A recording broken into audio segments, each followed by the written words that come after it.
Class തുറക്കുന്നതിന് മുമ്പ് ജോന്റെ മുടിയൊക്കെ വെട്ടിത്തെളിക്കലായിരുന്നു കേട്ടോ ആദ്യത്തെ പണി. ഇവിടെ സ്കൂൾസിലൊന്നും ബോയ്സിന് ലോങ് ഹെയർ അലൗഡ് അല്ലാത്ത ഭയങ്കര കഷ്ടമാണ്. എനിക്ക് ഇവന് ലോങ് ഹെയർ ഉള്ളതാണ് ഇഷ്ടം. പിന്നെ അടുത്ത പരിപാടി എനിക്ക് തീരെ ഇഷ്ടമല്ലാത്തൊരു കാര്യമാണ് കേട്ടോ ബുക്ക് കവർ ചെയ്യല്. ഞാൻ 12th വരെ അമ്മയാണ് എനിക്കിത് ചെയ്തു തന്നുകൊണ്ടിരുന്നത്. ഇപ്പോൾ വേറെ നിവൃത്തി ഇല്ലാത്തതുകൊണ്ട് ഞാൻ തന്നെ ചെയ്യുവാണ്. ഞാൻ ജോനെ നന്നായിട്ട് തന്നെ ട്രെയിൻ ചെയ്യുന്നുണ്ട് ഈ കാര്യത്തിൽ.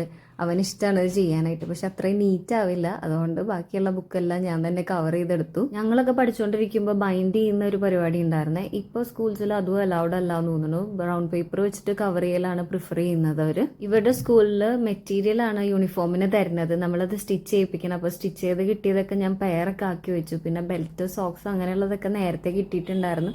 അതൊക്കെ തപ്പി പിടിച്ച് എടുത്ത് റെഡിയാക്കി വെച്ചു. അല്ലെങ്കിൽ റഷായിരിക്കും മോർണിംഗ് ആകുമ്പോൾ. ഇവൻ സമ്മർ വെക്കേഷൻ കഴിഞ്ഞ് ക്ലാസ്സിലേക്ക് പോകുമ്പോൾ പണ്ട് എൻ്റെ സമ്മർ വെക്കേഷൻ കഴിഞ്ഞ് സ്കൂളിൽ പോണ ഒരു ഫീലാണ്. ഇനി എല്ലാം ഒന്ന് ഓർഡറായി വരുന്ന ഒരു ഭയങ്കര ബുദ്ധിമുട്ടാണ്. എല്ലാം ഒന്ന് സിസ്റ്റമാറ്റിക് ആയി കഴിഞ്ഞാൽ പിന്നെ നമ്മൾ ഒരു ഫ്ലോയിൽ അങ്ങോട്ട് പോകും അല്ലേ.